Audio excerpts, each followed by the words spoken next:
Great. Well, again, hi everybody. My name is John Anderson, and I'm the Minnesota Program Associate for Solar United Neighbors, or SUN, as we like to call each other. And welcome to the sort of last Solar 101 information session about the Lakes and Prairies Solar Co-op. Thanks for everyone for coming out to learn more.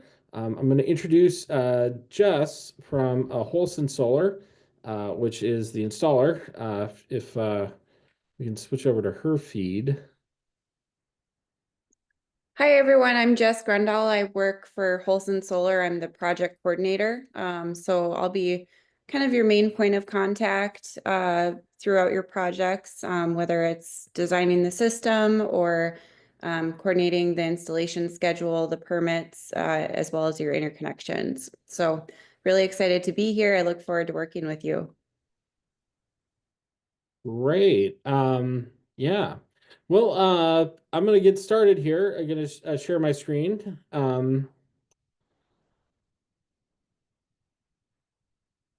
One second. Great.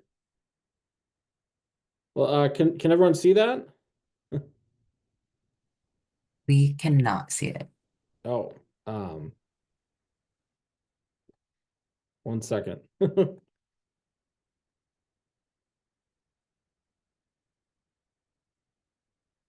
How about now? I think we have the presenter view instead of the viewer. Oh, wrong thing. Okay. Third time's a Perfect. charm? Yes. Great. Yay. Sorry about that. Yeah, well, thanks again for coming to our Solar 101 for the Lakes and Prairies Solar Co-op. Just right off the bat, just a few housekeeping items. When you join the audio, you have some choices there for microphone and speaker.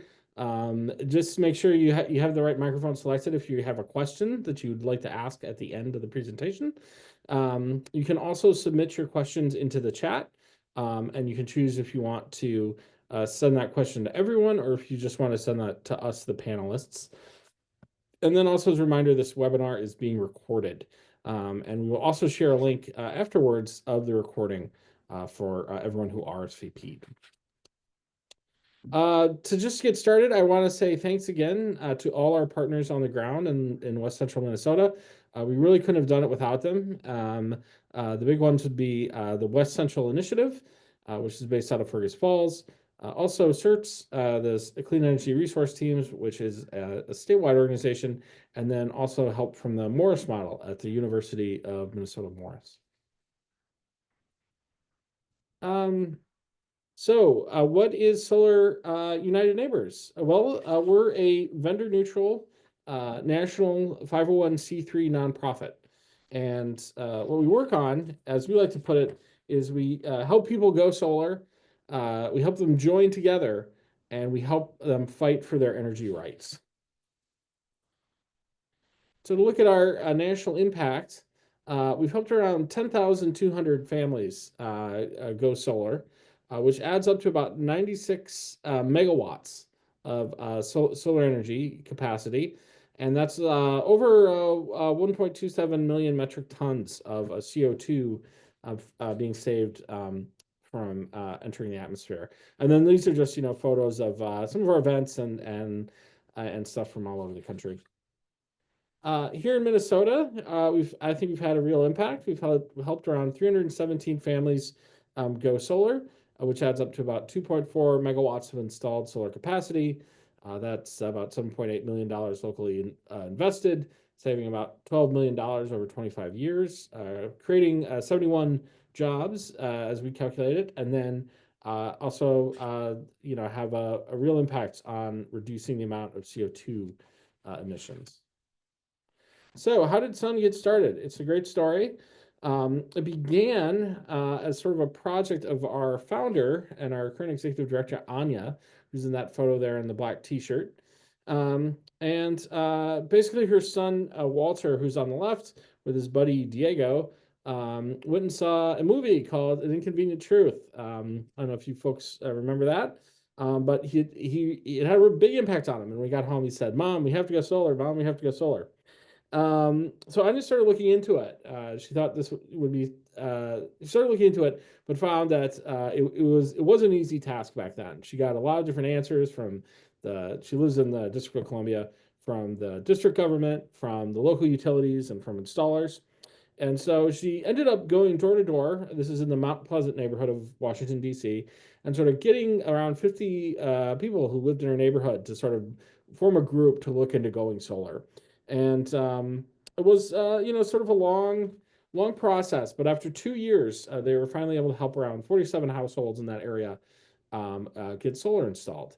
And when this started happening, they started getting media coverage. They sort of got sort of word of mouth.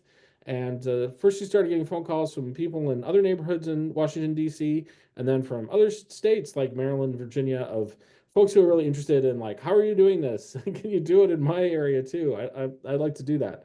What started as this one sort of idea, just for one household, has sort of turned into this big nationwide movement, as it were. And I should say we are currently operating in 12 states, DC, and Puerto Rico. So we have a theory of change. As we see it, we like to help people to sort of go solar, and then join together through meetings online or in person like this, and sort of fight for our energy rights. So that can be everything from trying to change policy at a state or local level to trying to address issues around homeowners associations or that sort of thing. Um, and our whole idea is that we should be building a newer, fairer, a better energy system for the 21st century, rather than just focusing on, sort of building out the old system that we inherited. Um, Going off that point, I just want to talk a moment to talk about some of the inequities in our current energy and electrical systems. Right now, certain communities in the United States pay a disproportionate share of the costs of energy production, or to use the economics term, a negative externality. So that can be things like air and water pollution that we see in certain urban neighborhoods that have disproportionately worse air pollution. That can be examples of environmental degradation in coal country, or it can be things like Cancer Alley in Louisiana. And what we see is that these communities bear a disproportionate amount of those, again, negative costs or negative externalities, while also often having to pay higher rates for their electricity and energy and getting a less reliable service at the same time. I should also say that families of color are disproportionately harmed as well, with things like higher utility bills, more common shutoffs, and housing discrimination as well can be a barrier to people going solar. So we really believe in rooftop solar because we think that it lets communities invest locally, create good jobs in their community, and bring the control of the energy system sort of within our collective reach. And that's really what sort of guides our work. It's trying to, like I said a little bit earlier, trying to build a new, fairer energy system for the 21st century. So stuff I'm going to go over today, I'm going to talk a little bit about solar technology, and also sort of solar economics, and then finally how solar co-ops work. And then we'll, of course, have some time for questions. But to just get started with solar technology to review, so how do solar panels work? Well, this might remind you of your high school physics class or science class. But today what we're going to be talking about is solar photovoltaic, or PV technology. And basically what that is light from the sun strikes PV cells in solar panels, and that creates a stream of electrons leaving that cell to create an electric current, or in what's called DC, or direct current. So that's the same type of electricity that comes out of your car battery. And then that electricity that's being created by those cells from that reaction from the sunlight goes into an inverter, where it is turned into what's called AC, or alternating current energy, and that or electricity, and that's the type of electricity that's in your home that sort of powers your refrigerator and that sort of thing. Um, and then if you have an excess of that that's generated, say on a very sunny day, that energy or that electricity can go, that excess can go back onto the grid here in Minnesota because of our net metering law. Um, and the majority of today's solar market is PV technology. There are other forms of technology for doing things like heating a pool or other things like that. And that's a real thing, but we're not really going to discuss that tonight. And that's not something we at Sun work on. And it's also just a small percentage of the actual market. So this is some important terminology I'm just going to review, just so folks are clear on this. When I talk about a solar array, that's the actual solar panels on your roof or on a ground mount in your yard, and that's what generates that direct current electricity by converting sunlight into electricity. And then, so that's number one. Number two is that solar inverter, which changes that DC electricity into AC electricity that can then be used in your home to power your refrigerator or whatever it may be. Um, the way it gets in your home is through the electrical panel, and that's also what also either diverts it into your home to be used by appliances or things like that, or back onto the grid. And then there's a utility meter that tracks how much electricity is flowing into your home. So at night, when obviously the sun isn't shining, it would be tracking the electricity that's coming off the grid into your home, say to power your appliances, whatever is going on at night. And then it's sort of a two-way meter. So then during the day, if it's very sunny and you're putting electricity back onto the grid, it would track that going out as well. So sort of tracking it both ways. I'm going to talk just briefly a little bit about the system components of an actual solar panel. It's like a big sandwich with a bunch of different layers. The solar cells there in the middle, that's what actually, again, that's what converts the photons from the sun into actual electrons that form a stream of electricity. And then the frame and the glass and the encapsulant goes around those panels to protect them. The junction box is what transmits that electric power from your cells to your inverter. And just to give folks a kind of a rough idea of the size of these things, or a solar panel is composed of a bunch of individual cells. So it's typically about 60 to 72 cells in a panel. And then there's more than one panel in an array, depending on sort of how big your solar array is. And the panels themselves are fairly large in size, about 6 foot by 3.5 feet. So like a full-sized American flag, if you can picture that. And then again, each panel has a large number of cells in it, and then each array is made up of a number of panels. If that's sort of the terminology. Here's another sort of good example of sort of the size we're talking about here, sort of average person compared to what a 4.8, which is fairly small, kilowatt solar array would look like. And then just to go briefly over, again, this might remind you of a high school science class, but a watt is a unit of power that measures the rate at which electricity is consumed. So think if you have a 60-watt light bulb, that means when you turn it on, it's using 60 watts of power to generate electricity, or to generate light from that light bulb. And then a kilowatt, all that means is a unit of power that's just 1,000 watts. And then a kilowatt hour is using that kilowatt over the course of an hour. And that's usually what if you look at the number on your electrical meter, that's usually what's tracking those kilowatt hours. So let's say you wanted to make your backyard really, really bright, and you got 160-watt light bulbs. If you hook them up in a string and turn them on, you would be using 6 kilowatts or 6,000 watts of power. And then if you left it on for an hour, that would be 6 kilowatt hours, 2 hours, 12, et cetera, et cetera. So now I'm just going to talk a little bit about some of the other system components. Important one is racking. That's just what connects the panels themselves to your roof. And there are a variety of different types of racking out there. This is a pretty standard one with a asphalt shingle roof that's at about 45-degree angle. And that's a pretty standard sort of racking system that you'd have on that sort of roof. But there are a lot of other types of racking. For instance, using flashing to make sure that water doesn't get in to where the array is bolted to the roof. If you have a flat roof, sometimes they'll use a system that just uses ballast, like the weight of concrete blocks, to keep it on there. And then there's other things with clamps and that sort of thing if you have a metal roof or something like that. The big thing to just remember is that there's pretty much always a racking solution for almost any type of roof type, and your installer will work with you to figure out what works best for you.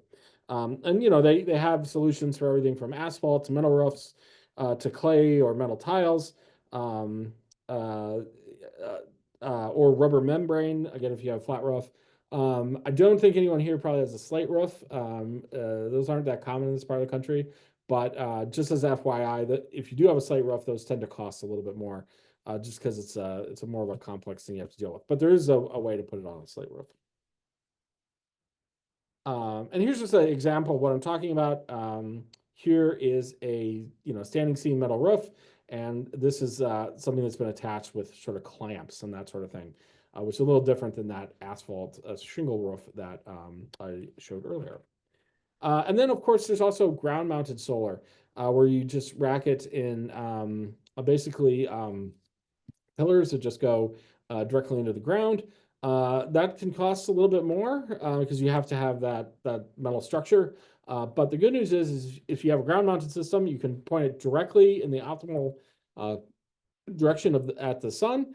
It's not based on where your roof happens to be pointed, and of course, a ground-mounted system can be bigger than how big your roof is. Um, so I'm just going to talk briefly about about the inverters. Again, that's what turns that DC power into AC power.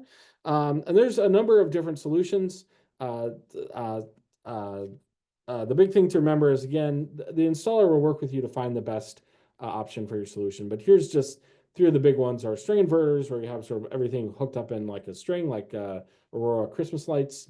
And then you also have micro inverters, which are, sort of a different system. Just to go over that briefly. Central string inverters are just all the panels are connected in a single string, and that's best for installation where there isn't a lot of shade, where the panels are going to be pretty much generating the same amount of electricity at the same time. Um, uh, and then there's also things like microinverters, where you have one sort of inverter on each panel again, unlike one big one at the end.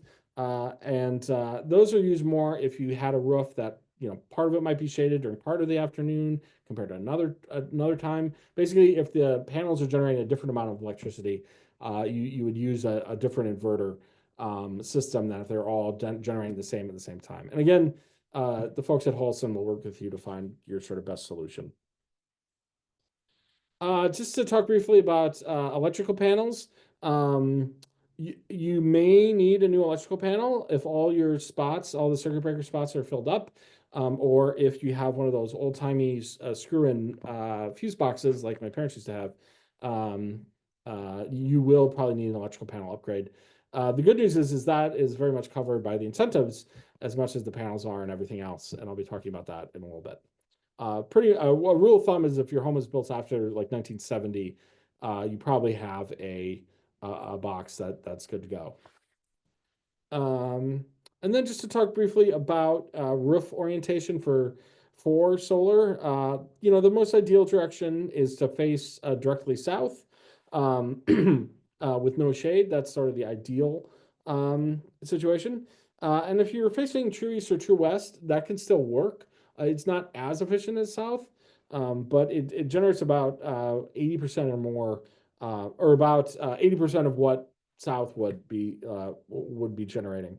And then a roof that faces too far north is probably just not going to be worth your time doing that, just because it's just not going to generate a lot of electricity. And again, ideally you want little or no shading, but even if there is just some shade, that you can often that's not necessarily a deal breaker. And you also just need enough space to mount the panels. Things like chimneys, dormers, skylights, That will reduce the space that you can use. And then also under the state fire code, you can't use all of the roof space. You have to have an area that's free, just in case the firefighters have to get in that way. That's just the state law. And then finally, the age of your roof and its condition is important. If the roof has less than 10 years of life left, we would really recommend that you replace the roof before you put solar on it. Just because trying to replace a roof after you have solar panels on it could be a bit of a hassle. Yeah, so at a minimum, you want the roof to be able to last as long as the system to pay for itself, which is usually around 10 to 15 years here in Minnesota. And then just to talk about the idea of net metering, again, the amount of electricity your array is going to generate is going to vary. If it's at night, it's not obviously not generating anything. But let's say it's a very sunny May day, but it's cool outside, so you don't have the AC on. You could be generating a ton of electricity at that point, much more than you're using. And the net metering law here in Minnesota means that you can put that electricity back onto the grid, where it'll be used by pretty much the nearest customers in your area, like your neighbor or someone down the block, and then you will get a credit from your utility in exchange for putting that electricity on the grid. And so an electric bill might look something like this. If you use 300 kilowatt hours in a given time frame, but you exported 200 kilowatt hours, then you'd only have to pay for 100 kilowatt hours of power used.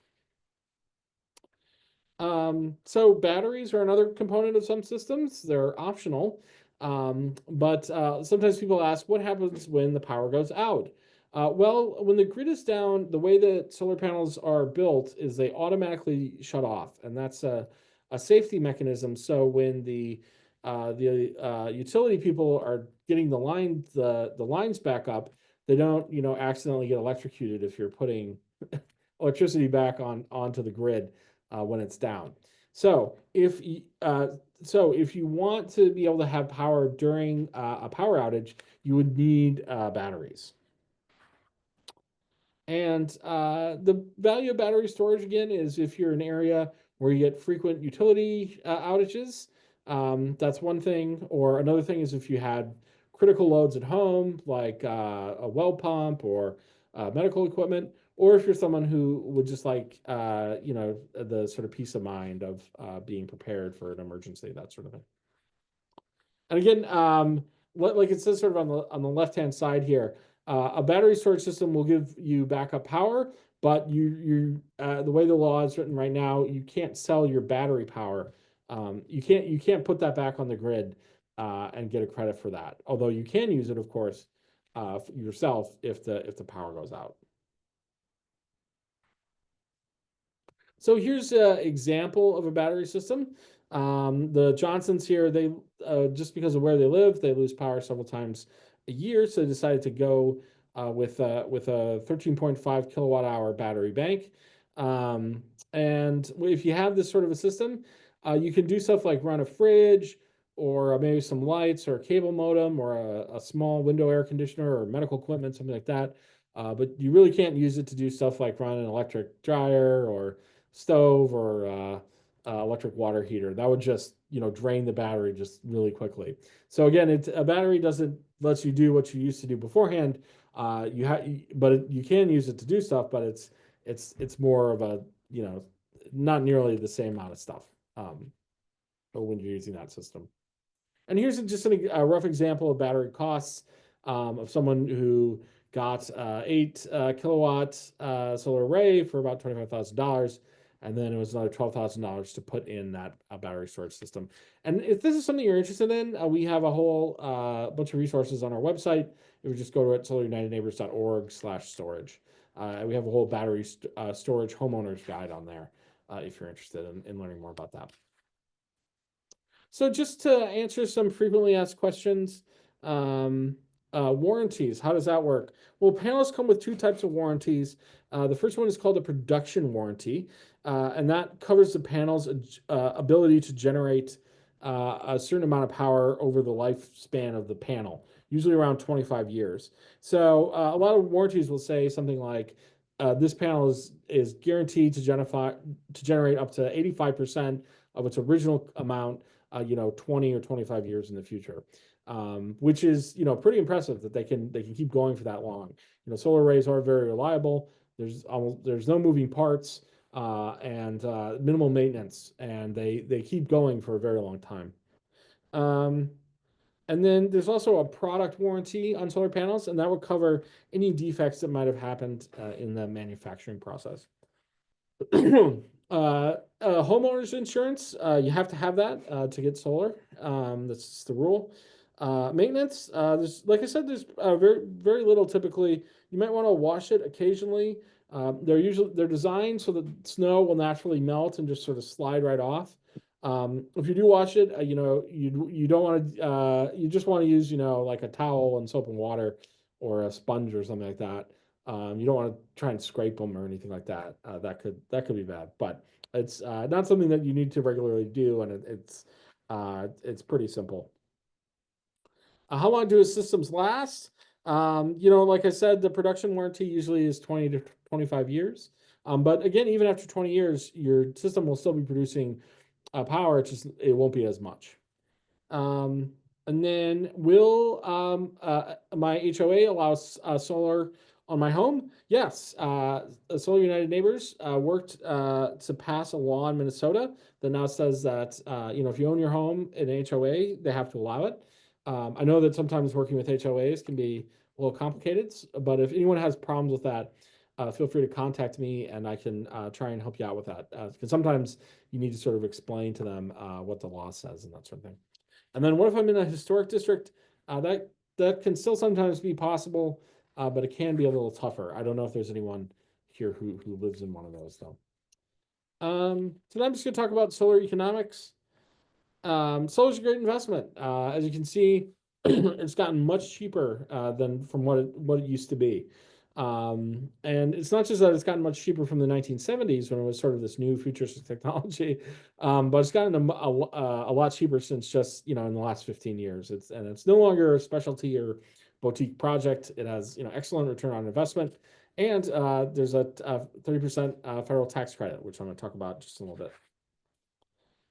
So here's an example. This is a hypothetical pricing from the Alexandria area utility. If you had an 8 kilowatt system at $3.2 a watt, it'd cost around $25,000. There's your tax credit. So your net cost would be a little under $18,000, but you would be able to pay for that over the lifetime of the system, as you can see here. And then, some people pay for this just directly out of pocket, but there are financing options available. So if you are interested in a loan, oftentimes you can go through the installer, or you can look into it on your own. And a lot of home equity lines of credit or refinancing can include solar. And we have a whole thing on our website about financing if you're interested. Some other financing opportunities here in Minnesota would be the Lending Center at the Center for Energy and the Environment, or CEE. They are a nonprofit based here in the Twin Cities, and they have a whole sort of lending department for people who are interested in going solar. And there's also some credit unions who work on this stuff as well that I have here as well. And then, you obviously you can also look into financing on your own as well if you're interested. Oh yeah, and I was just gonna say there's also a residential solar loan program through the Minnesota Housing Finance Agency, if you're interested in that. So there's more resources again at CEE on these sorts of things. Now I'm just going to talk briefly about solar incentives. The big one is the federal tax credit, which is the federal law that gives you a 30% tax credit. It's not refundable, so you can't get a check, but you can roll it over year after year if you don't use it all in 1 year.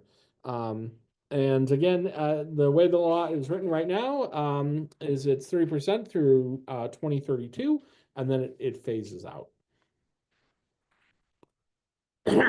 Excuse me. So grants and incentives. There's also some grants and incentives for farmers and small businesses, such as the Rural Energy for America program, or REAP, and that can cover quite a bit of the cost if you have a bigger array on a farm. There's also property assessed clean energy finance, or PACE, and then accelerated depreciation, which is another program that you can take advantage of. I know that these can be a little complicated, but if you're someone who's interested in looking into them, feel free to connect with me, as we have both partner groups, and then also some of our staff who has experience working on these things. And feel free to download our business guide, which has a lot of info about, again, that Rural Energy for America program. That's just on our website. Yes, and that's just the website right there.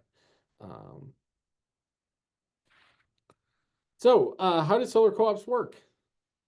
Well, it's the question of why should a person join a solar co-op? I would say that you get a good value on your installation. You get support throughout the process from both Solar United neighbors, and then also you can always reach out to each other as well. It's also a way to connect with other solar enthusiasts in your area, and you can become sort of part of the growing solar movement. This is the overview of what a lot of the cost of solar looks like, and this is one of the reasons why co-ops can be sort of worth your energy to join.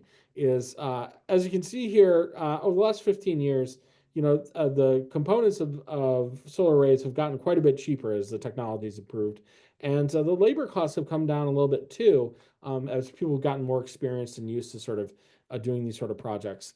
So the result is that for a lot of installers, there's a huge amount of what they call soft costs.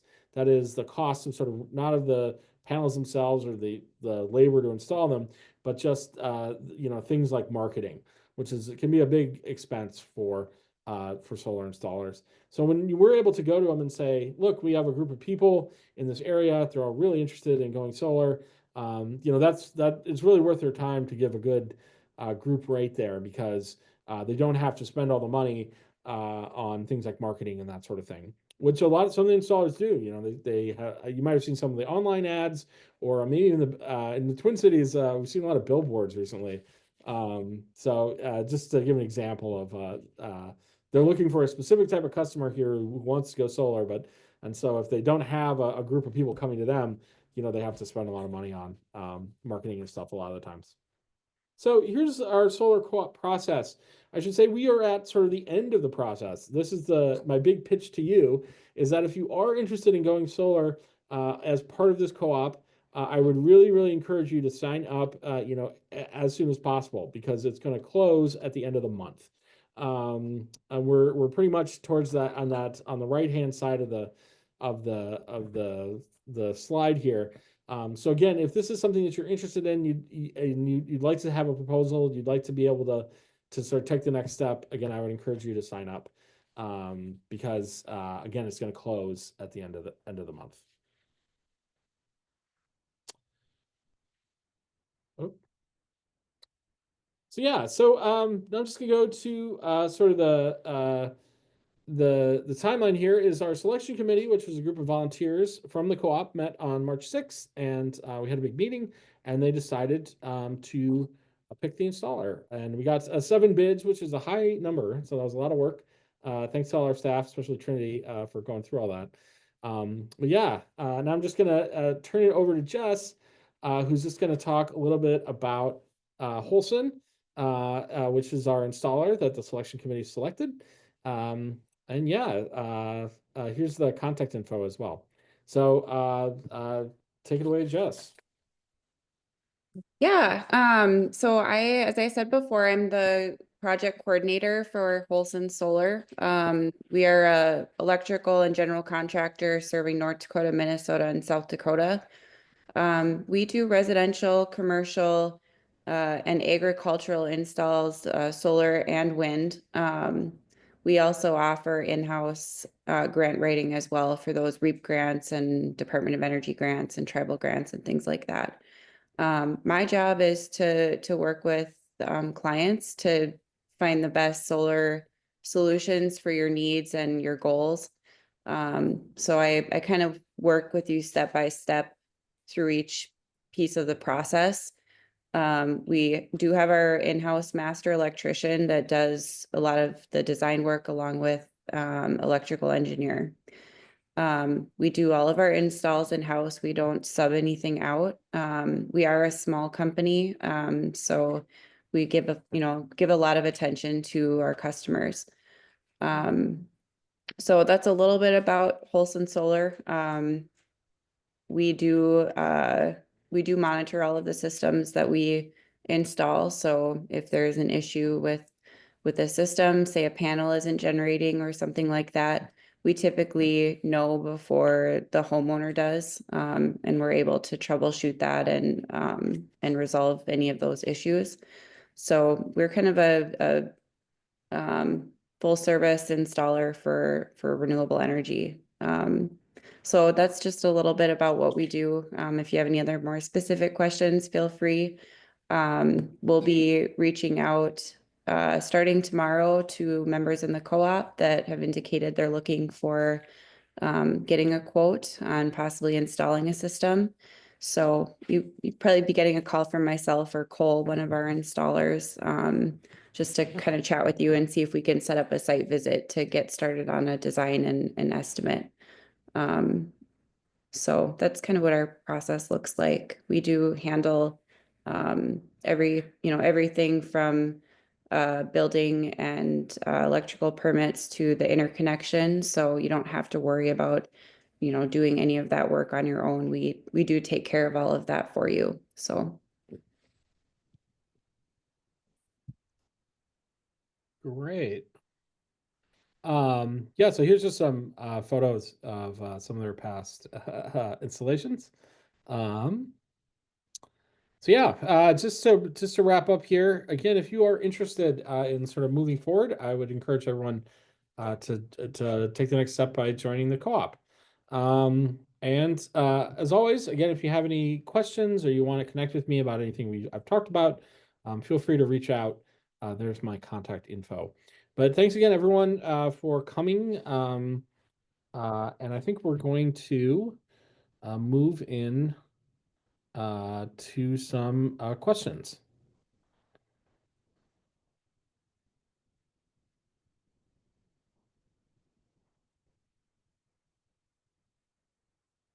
Um, well, let me just take a look here.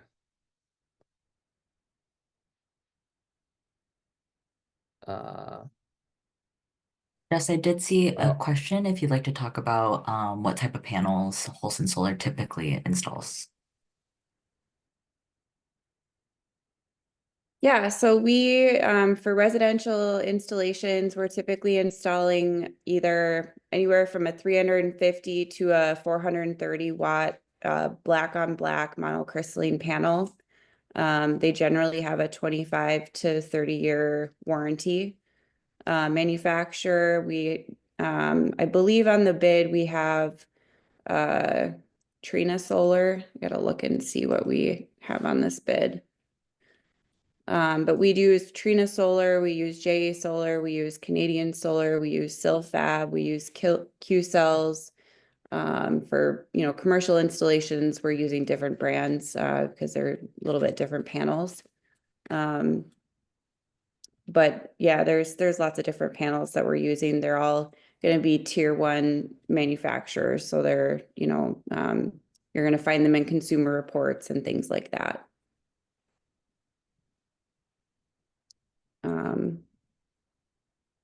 If that answers that question.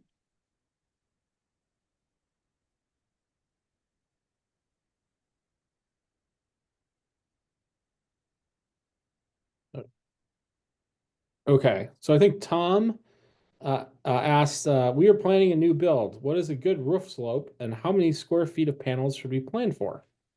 Yeah, so if you're planning a new build, that's a great question. It really depends on how big your house is, on how many panels you're going to need. And how you're heating your home and that kind of thing. So what you wanna plan for, of course, is a south-facing roof. A good roof slope, optimal for our area is pretty steep. It's about 34 degrees. So usually people aren't doing that steep of a slope. Um, it really depends. In the winter time, you want a steeper slope. In the summertime, you want, one that's not quite so steep. But optimal for our area year round is, I believe, 34 degrees would be the slope.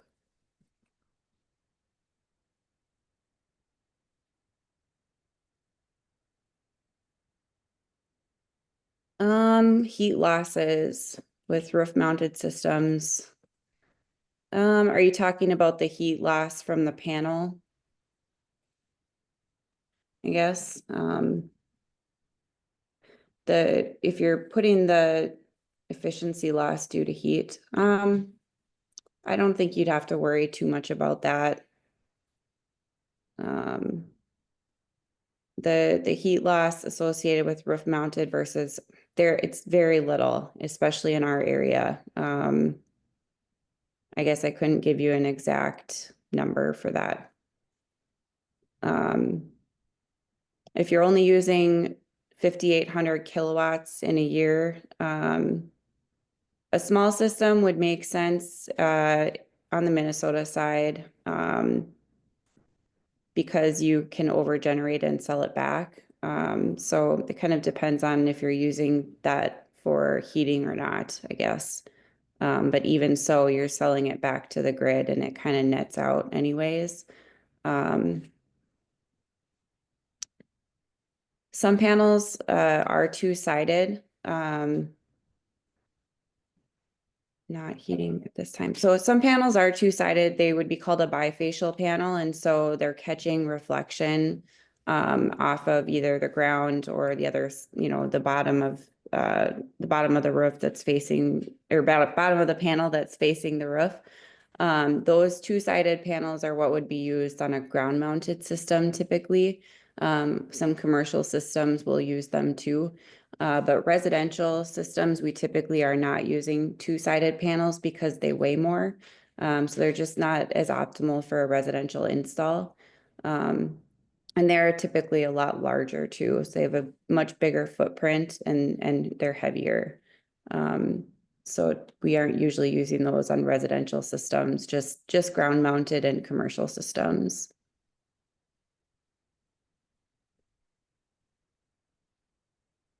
So I think Dan asked a question, is net metering calculated on a monthly total or daily total?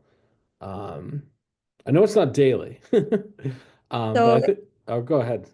yeah, so net metering, it's all gonna be dependent on your utility provider. Every utility provider has their own net metering policies and terms and things like that.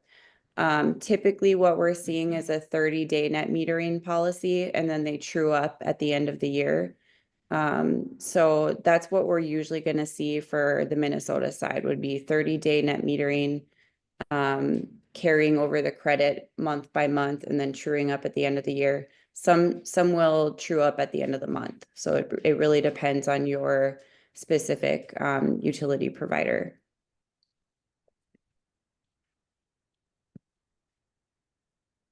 Let's see here. The efficiency of solar cells has increased quite a bit. The technology has peaked in the type of panels that are out right now, just because manufacturing more efficient panels is not, they haven't kind of gotten the logistics down to manufacture the higher efficiency panels at a mass scale. Those super efficient panels, they're very expensive because of the materials involved and how kind of fragile they are in transport.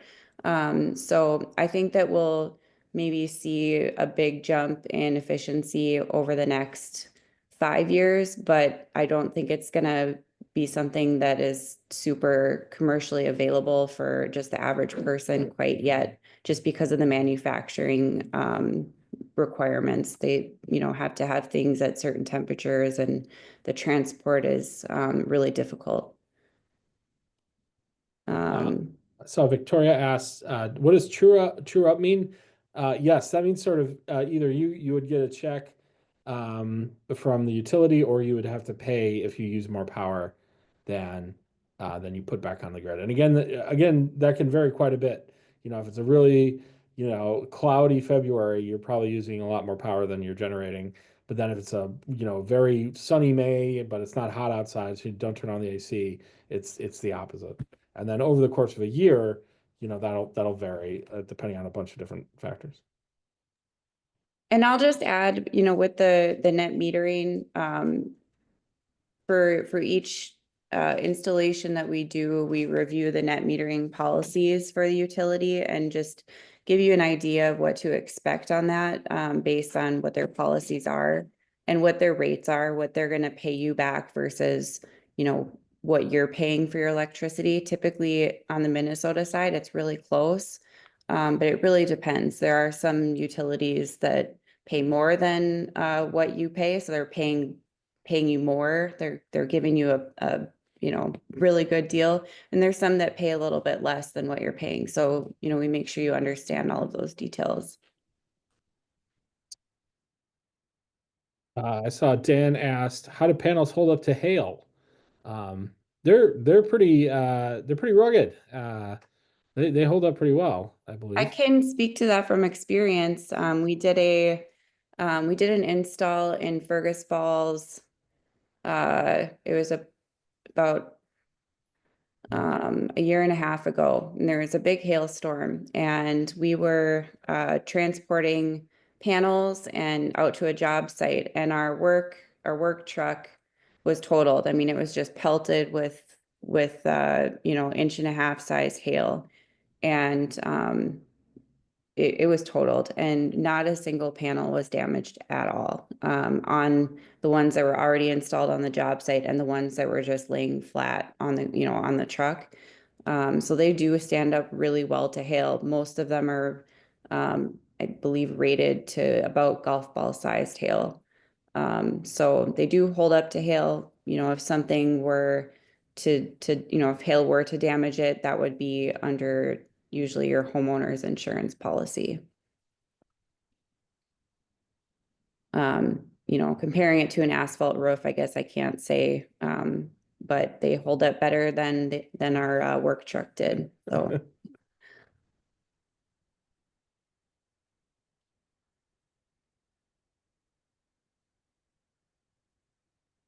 Great. Um, let's just see if does anyone else have any other questions? Otherwise, I think we might be able to finish a little early. Um, Could Jess maybe talk a little bit about the differences between the different utilities in our region, namely between Otter Tail Power and the cooperative utilities or municipal utilities, and how that may impact payback over time? Or may not, I'm not sure. yeah, so like Otter Tail Power, Lake Region Electric, they're really good to work with as far as net metering and interconnections go. They typically pay at retail rate, sometimes better than that. So those utilities, they're a great deal. Some of the municipal utilities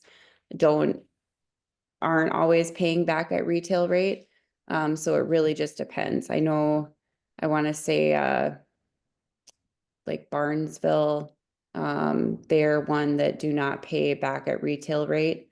So it really, like I said, it really depends, on the utility, but generally speaking, the municipal ones or whatnot don't always pay back as well. We do have, and I don't know if I can share my screen, but we do provide a quote that shows your specific utility net metering rates. And so if you get a quote from us, you'll see a breakdown of, what exactly you're going to be getting back, or what it's projected based on your own utility rates and their net metering policies. So it's pretty detailed. You should give you a very good idea of whether this is going to be financially worth it for you. Because, we believe that, solar is a great, renewable energy option, helps people reduce their reliance on the grid. But we also want to make sure that makes financial sense for you too, based on what your utility is offering back. Yeah, I would just add the utility system is very complicated because it's sort of evolved historically, and in this part of the state, you have both private companies or IOUs, investor-owned utilities. You have the rural co-ops, and then you also have local municipal utilities. But you don't really have to worry about that because Holsen they'll figure out who your utility is, and they'll be working with them. So there, if you're in other parts of the state, if you're in like the Twin Cities Metro, pretty much everyone's at Excel, but it can be a little more complicated in the western part of the state. But that's not something you really have to worry about on your own, unless you're really interested in learning more. um, Yeah, I did see a couple people mention Alexandria Light and Power specifically. Jess, do you know if your team has any experience selling solar there before? We do not have experience installing solar under that utility. But it would be just a quick phone call for me to navigate what their policies are. If I can't find it on their website, sometimes we can find it on there and sometimes we can't. I'm guessing we can find it because they probably use the Nova portal. So, that's something that I can easily find out probably without even doing a phone call. But yeah, I'm happy to answer any specific questions about that. I would just need to look it up. So, And I can say from my own personal experience with solar in the region, both with the city of Morris and with West Central Initiative, it seems like the retail rate that Otter Tail Power and Lakes Region pay is around 8 to 9 cents a kilowatt hour, and then that non-retail rate that some of the cooperatives is paying is closer to 5 cents a kilowatt hour. And so it is a difference, but it is not a big difference. And so I think that's the big thing to take home. And like Jess said, they'll be able to model those cash flows based on that your specific retail rate and everything. yeah, that's kind of been my experience too. I just saw Taylor's response there, so that's a pretty trustworthy response. So, yeah. Right. Um, well, unless anyone else has sort of final questions, I just want to say thanks to everyone for coming out. Again, if you have any questions, you can contact us at mnteam@solarunitedneighbors.org or me directly at just janderson@solarunitedneighbors.org. Um, and thanks again for everyone coming out. And again, if you want to sign up, make sure to do it by pretty much by the end of Monday. So you have until the 31st. So yeah.